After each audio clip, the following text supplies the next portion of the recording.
Hey guys, how's it going? This is Tom Burkhart from Car Revs Daily. Quick drive review in the 2015 Chrysler 300.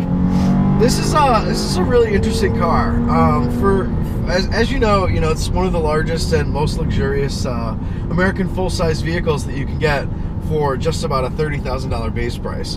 Which, when you think of the scale of the car and how huge the back seat is and how luxurious this is, it's almost like unbelievable.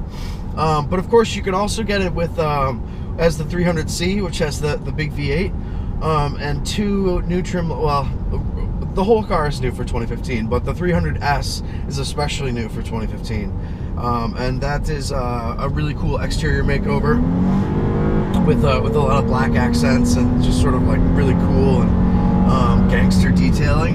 Whereas the typical 300 and even the 300C are really focused. These are mature, sort of luxurious cars, and it still looks really cool. It's got very traditional looks from the previous generation, but the new grille is 30% larger. It has new LEDs up front, despite being the same design, and new LED taillights with sort of like a red halo in the back. Sorry, I have a little cold. It looks really cool. It's still, got a lot of panache in terms of its proportions and its just rear drive style. So the 300S that we mentioned is available with the 3.6 liter 292 horsepower V6, or it is available with the 5.7 liter Hemi V8 from the 300C. So that car comes with like dramatically sportier steering and tuning and sort of a setup overall. So that's pretty cool. But those, again, those raise the price tally pretty dramatically into like the high 30s and to mid 40 range. Whereas this 300 Limited that we're in right now is darn close to base. It has an official sticker price. You can look it up. I think of like about 31, and then has a $2,000 or $1,500 Uconnect option for touchscreen navigation and audio. It's like an 8.4 inch screen, and it works really well. It truly works very well. It's been giving me like a lot of flood warnings, which must be due to like my geo in South Carolina, but it comes up with flood warnings a lot. Not a big deal, but it's good to know that it has sort of that weather functionality with in addition to its navigation. So that's nice. So driving the car, I mean, this has got to be the largest, like I said, most luxurious rear drive vehicle, or really any type of drive vehicle, for its all-in price of $33,000. And what really marks out the 300 for this year is its new 8-speed ZF automatic transmission, which is amazing. It's so great. I feel like sometimes when I'm doing these videos, I'm like doing ads for ZF instead of just reviews. But it really is like one of the best transmissions in the world. It's so good because did you see that? Because it makes the most of this V6's power and rev range in just like spectacular fashion. So so let's be more specific. So with some of these like multi-gear transmissions in like a little four-banger car, they don't really, it's hard to sort of like see all of the benefits because the engine just like doesn't have that much torque to give. So it can feel like it's just sort of shuffling through the gears, up and down, and you never know what gear it's in or what it wants to be in or what it's doing. But with this 300's 292 horsepower 3.6 liter V6, it has a lot of power to give, but you're never left waiting. It's just like able to instantly deliver on any sort of power demand. So there we probably went from like 6th gear to 4th gear, and then when you get really relaxed, after about 2 seconds off the throttle, it'll upshift up to 8th gear, or somewhere near there, upshifting somewhere. But you never really are aware of any of this stuff. It's always just it's just like totally effortless. But then once you are in the top gear, the vehicle calms down and becomes this like, extremely serene experience. But at the same time, you can hammer it and like boom, I felt like one shift and then like a double downshift, I think, through the gas pedal, or that's like what I tell my mind.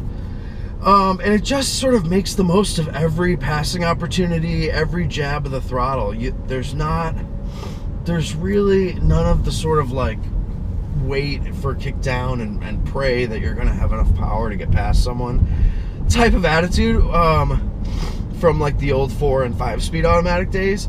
It's just spectacular. It's such a good powertrain in this 300 Limited. So, and this is the base engine. Fantastic.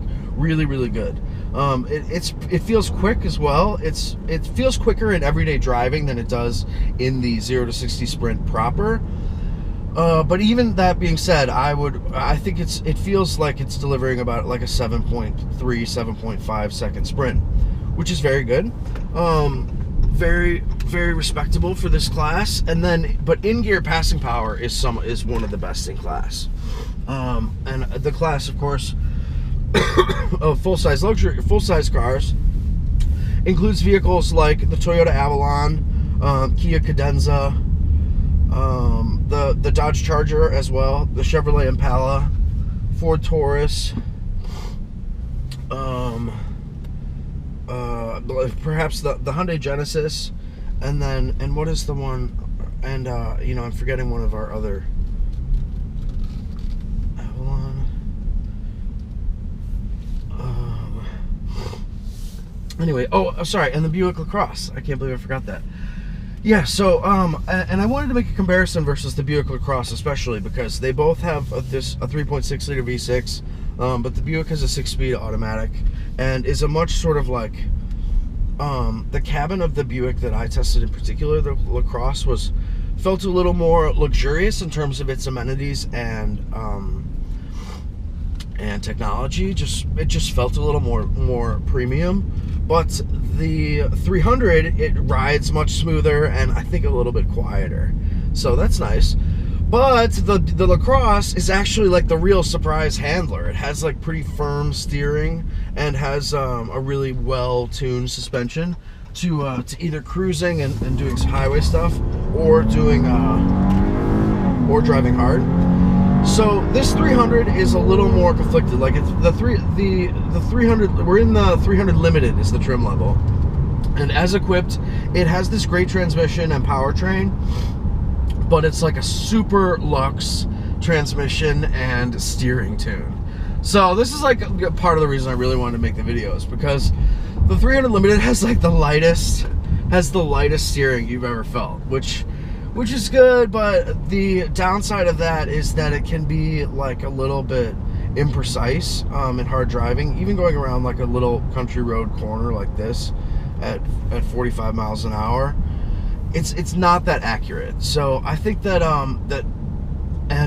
that really, like, it seems like it's not a big deal. It's not really a big deal. It just sort of reinforces the 300 Limited's heavy luxury positioning versus like the 300S, for example, or the 300C, which come with different steering tuning and I think some adjustable options with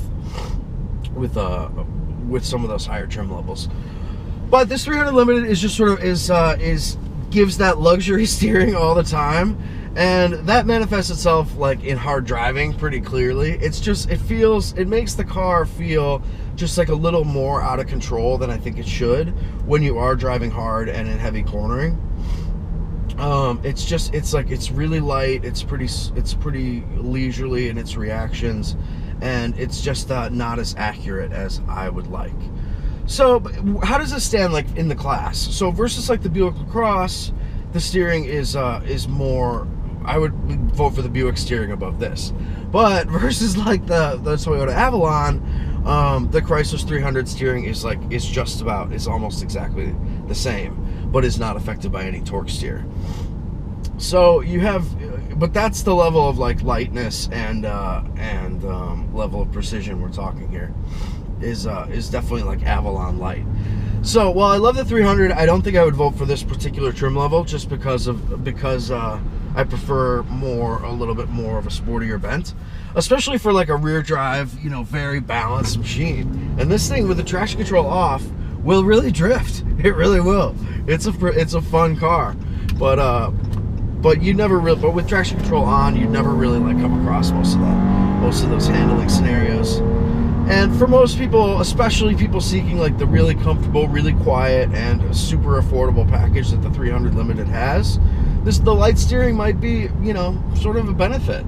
So you have to think about it that way.